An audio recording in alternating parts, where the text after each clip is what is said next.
Oh, here he is. You know who this is. This is Skinny G. This isn't Prime Mangano as you used to see and be. This is all deeper, more demonic, malevolent, malicious force of nature. Call it drug addiction, substance abuse disorder, chronic brain disorder. Doesn't matter. All sounds the same in every language you can say.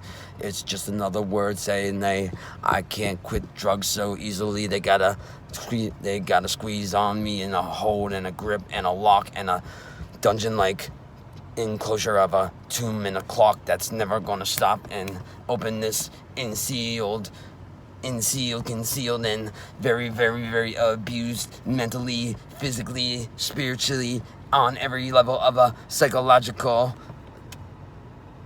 playground of my mind, and it's falling down all the time. There are receptor sites burning out, and they're not diamond, and they're not lighting back up. It's not fine. My fucking dopamine and my serotonin and my norepinephrine and my few chemicals like endorphins are all affected and all reconstructed and and all reconstructed and detrimentally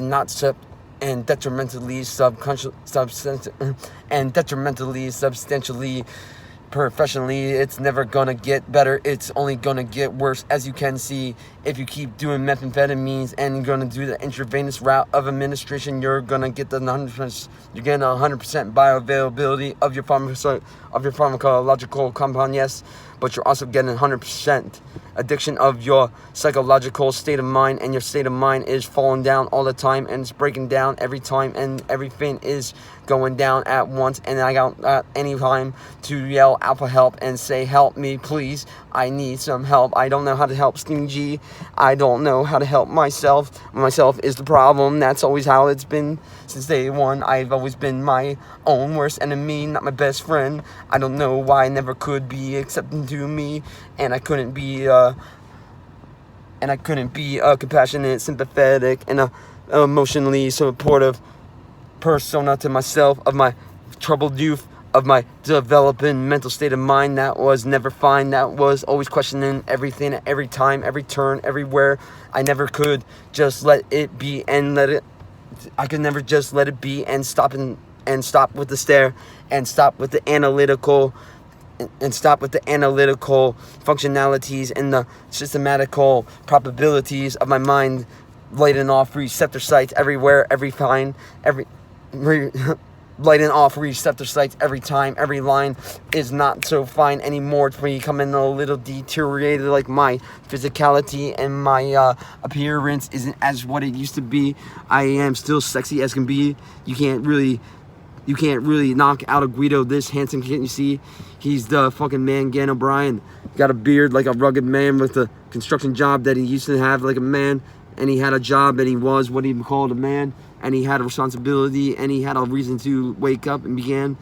And it all fell apart because he couldn't accept himself in his own heart, in his soul. And he got trapped within a tomb of his own constructed and his own manipulated,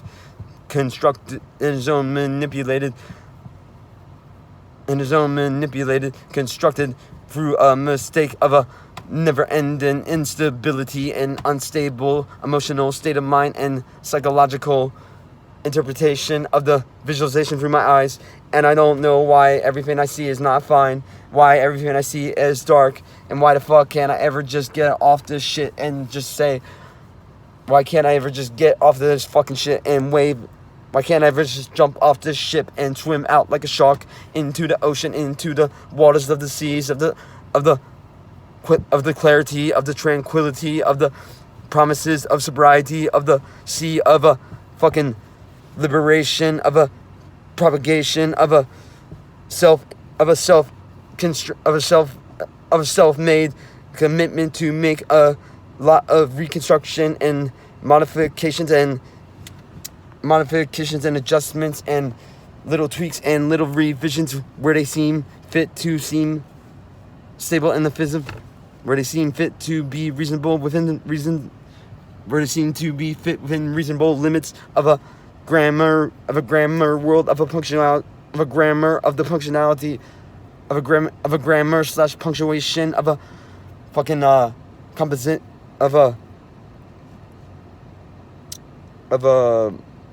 writing of a of a writing. I'm done.